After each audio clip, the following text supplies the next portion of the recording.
नमस्कार, सत श्री अकाल, आदाब दोस्तों। स्वागत है आपका हमारे YouTube चैनल पर। आज मैं आपसे बात करूंगा एक ऐसे समुद्री जहाज की जो आज से लगभग एक सदी पहले डूब चुका है। लेकिन वो कहते हैं ना, कुछ चीज़ें ख़त्म हो जाती हैं लेकिन छोड़ जाती हैं अपने पीछे कई सवाल, कई रहस्य और कुछ सीख, जिससे हम अपनी ज़िंदगी में बहुत कुछ सीख सकते हैं। जी हाँ, मैं आज आपसे बात करूंगा टाइटैनिक की, एक ऐसे जहाज की जिसके बारे में ये बोला गया कि ये जहाज कभी डूब ही नहीं सकता। मैं आज आपको ये नहीं बताऊंगा कि ये जहाज कब बना था, इसको बनाने में कितनी लागत आई, कहाँ पर बना था। इस तरह की अगर आपने वीडियो देखनी है तो YouTube पर ऑलरेडी पड़ी हुई है। मैं तो आज आपसे वो 4 कारण डिस्कस करूंगा, वो 4 सॉलिड कारण जिसकी वजह से ये टाइटैनिक डूबा, और वो 4 कारण, हम उन 4 कारणों से क्या सीख सकते हैं और उन 4 कारणों से हमने क्या सीखा। इस टॉपिक को मैं आज अपनी इस वीडियो में कवर करने वाला हूं दोस्तों। तो चलिए हम अपनी इस वीडियो की शुरुआत करते हैं।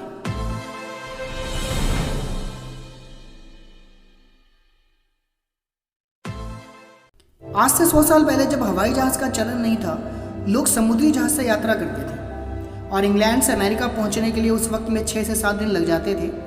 तो क्यों ना उस समय को खूबसूरती में बिताया जाए और उस समय को खूबसूरत बनाया जाए। इसी सोच से बना था एक हैरत अंगेज समुद्री जहाज जिसका नाम है टाइटैनिक। 10 अप्रैल 1912 के दिन ये जहाज इंग्लैंड के साउथहैम्पटन बंदरगाह से निकला और करीब 2200 यात्रियों के साथ, और फिर 14 अप्रैल को यानी कि 4 दिन के बाद 11:40 पर टाइटैनिक एक हिमशिला से टकराया और डूब गया। हिमशिला मीन्स यानी कि एक बर्फ का पहाड़। तो दोस्तों कहते हैं कि जब 3 घंटे जहाज के पास थे तो फिर वो 3 घंटों का इस्तेमाल यात्री को बचाने में क्यों नहीं किया गया, और ऐसा क्या कारण था जिसकी वजह से 2200 से ज़्यादा यात्रियों की जान चली गई। तो पहला कारण ये निकल कर आता है दोस्तों डूबने का।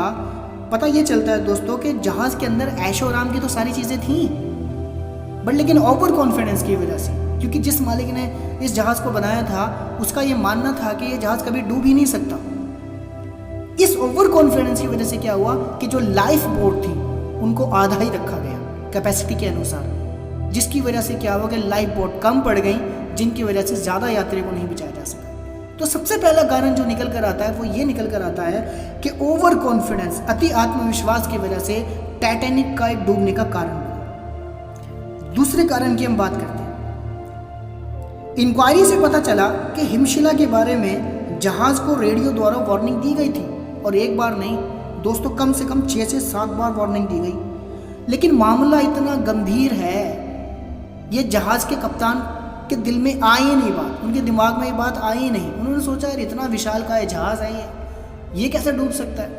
तो ओवर कॉन्फिडेंस की वजह से ये भी एक नुकसान हुआ कि जहाज की गति तेज़ थी, क्योंकि जो जहाज के मालिक थे, कप्तान को आदेश था कि भाई जहाज जो है वो तेज़ गति से चलाना है आपने। तो हिमशिला जब बहुत ज़्यादा नज़दीक आ गई तो इतना टाइम ही नहीं मिला स्पीड की वजह से कि वो हिमशिला से पहले जहाज मुड़े। तो इसी कारण क्या हुआ कि जहाज हिमशिला से टकराया और डूब गया। तो दूसरा कारण दोस्तों तेज गति और अगेन ओवर कॉन्फिडेंस। तीसरा कारण क्या निकला दोस्तों, जहाज के अंदर जो मटेरियल इस्तेमाल किया गया, जो स्टील इस्तेमाल किया गया बनाने में, वो इतना कमज़ोर इस्तेमाल किया गया कि उसको ये परखा ही नहीं गया कि किस तापमान में ये कितना वैल्यू रहेगा, इस स्टील की क्या वैल्यू रहेगी, किस तापमान में ये क्या रिएक्ट करेगा। तो इतना कमज़ोर स्टील इस्तेमाल किया गया जो कम तापमान में कमज़ोर हो गया, और जरा सी ही चोट पर उसमें दरार पड़ गई और जहाज डूब गया। चौथी चीज़ और बड़े कमाल की चीज़ निकल कर आती है दोस्तों, और ये एक जिम्मेदारी वाली चीज़ है कि जो जहाज के कप्तान थे उनको उस टाइम पर खलनायक समझा गया, लेकिन उन्होंने एक ऐसा काम किया जिसकी वजह से वो नायक बने। कहते हैं कि उस टाइम पर एक रूल था, the captain goes down with ship, यानी कि कप्तान को शिप के साथ ही जाना पड़ेगा। तो आपने जो 1997 में मूवी आई थी टाइटैनिक के नाम से, उसके अंदर आपने देखा भी होगा कि जो जहाज़ के कप्तान थे वो आखिर तक जहाज़ में रहते हैं और अपनी जान दे देते हैं दोस्तों। तो यहाँ पर रिस्पॉन्सिबिलिटी निभाई, और जहाज़ के कप्तान का नाम था एडवर्ड स्मिथ, जिन्होंने अपनी पूरी जिम्मेदारी से अपनी जिम्मेदारी निभाई और आखिर तक जहाज़ में रहे, यात्री को बचाने की उन्होंने कोशिश करी। तो ये 4 कारण थे दोस्तों। सबसे पहला कारण क्या था, अति आत्मविश्वास, ओवर कॉन्फिडेंस, जिसकी वजह से जहाज डूब गया। दूसरा कारण क्या था कि चेतावनी को नज़रअंदाज कर देना, यह भी अति आत्मविश्वास की वजह से हुआ कि चेतावनी को नज़रअंदाज कर दिया गया। तीसरा कारण, जहाज़ में जो मटेरियल इस्तेमाल किया गया वो इतनी घटिया क्वालिटी का मटेरियल था जिसकी वजह से जहाज़ डूबा। और चौथा, एक जिम्मेदारी की भावना यहाँ पर निकल आई कि कप्तान ने किस तरह से अपनी जिम्मेदारी को समझा और उसको निभाया और आखिर तक जहाज़ के साथ रहे। तो यहाँ से ये 4 चीज़ों से हमने क्या सीखा? विश्वास जरूरी है, महत्वाकांक्षी आपका होना ज़रूरी है, लेकिन अति महत्वाकांक्षी होना बहुत ज़्यादा खतरनाक है। किसी भी चीज़ की दोस्तों अति बहुत ज़्यादा खतरनाक हो सकती है। अति किसी भी चीज़ की, चाहे वो फ्रूट्स हो, चाहे वो कुछ भी हो, एनीथिंग, अति किसी भी चीज़ की खतरनाक है। तो ओवर कॉन्फिडेंस होना बहुत ज़्यादा घातक साबित हुआ है, उस जहाज़ के लिए भी और हमारे लिए भी। दूसरा, चेतावनी को कभी भी नज़रअंदाज मत करो, क्योंकि मुश्किलें आने से पहले चेतावनियाँ मिलती हैं, लेकिन हम नज़रअंदाज करते हैं और फिर हम जिंदगी में स्ट्रगल करते हैं। तीसरी चीज़, अपनी जिम्मेदारी को ढंग से निभाओ। जो आपको काम दिए गए हैं, दोस्तों आज हमारे देश में भ्रष्टाचार क्यों है ज़्यादा? क्योंकि कोई भी अपनी जिम्मेदारी को निभाता नहीं है। पुल क्यों गिर जाते हैं?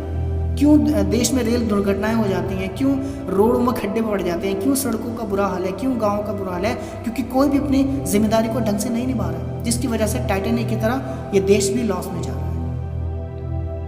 और चौथी चीज़, रिस्पॉन्सिबिलिटी। अगर हर इंसान अपनी रिस्पॉन्सिबिलिटी ले ले, मैं किसी प्रधानमंत्री, किसी राष्ट्रपति या किसी मंत्री की बात नहीं करूँगा, मैं कहता हूँ कि एवरी इंडियन, हमें इंडियन होने के नाते, भारतीय होने के नाते हमारा फ़र्ज़ बनता है कि यार हम अपनी रिस्पॉन्सिबिलिटी को समझें। हर इंसान अगर अपनी रिस्पॉन्सिबिलिटी समझ लेगा तो दोस्तों ये देश दोबारा से सोने की चिड़िया बन जाएगा और आप बहुत तेज़ी से ग्रो कर सकते हैं। तो दोस्तों ये 4 कारण, ये 4 लॉजिक वाली बातें जिनकी वजह से टाइटैनिक जैसा जहाज़ डूब गया, और वो 4 चीज़ों से हमने क्या सीखा, ये मैंने कुछ अपने मापदंड से आप लोगों को बताने की कोशिश की है। अगर आपको ये वीडियो अच्छी लगी है दोस्तों, मेरी बातें अगर आपको अच्छी लगी हैं, तो आपकी भी जिम्मेदारी बनती है कि आप ये वीडियो दूसरों तक ज़रूर पहुँचाएँ, शेयर ज़रूर करें। अगर आप चैनल पर नए आए हैं तो प्लीज़ सब्सक्राइब ज़रूर करना, क्योंकि इसी तरह की वीडियो इस चैनल पर आपको मिलती हैं। Motivational, positive thinking, life skill, self help, network marketing, इस तरह की वीडियो इस चैनल पर आपको प्रोवाइड करी जाती है। तो चैनल पर नए हैं तो सब्सक्राइब ज़रूर करके जाना। और दोस्तों आखिर में बस मैं एक ही बात कहना चाहूँगा कि टाइटैनिक की तरह हम भी जीवन सागर में यात्रा पर निकले हुए हैं, जो बाहर से बहुत शानदार है लेकिन अंदर से खोखला है। और जो बाहर से बहुत शानदार है और अंदर से खोखला होगा वो टाइटैनिक की तरह डूब जाएगा, लेकिन जो अंदर से भी मजबूत होगा और बाहर से भी मजबूत होगा, वही जो जीवन यात्रा पर निकले हुए हैं, वो इस समुद्र को पार कर जाएगा और तरक्की अपनी ज़िंदगी में कर जाएगा। तो दोस्तों सतर्क रहिए, सशक्त रहिए, आपका सफ़र आनंदमय हो। Thank you.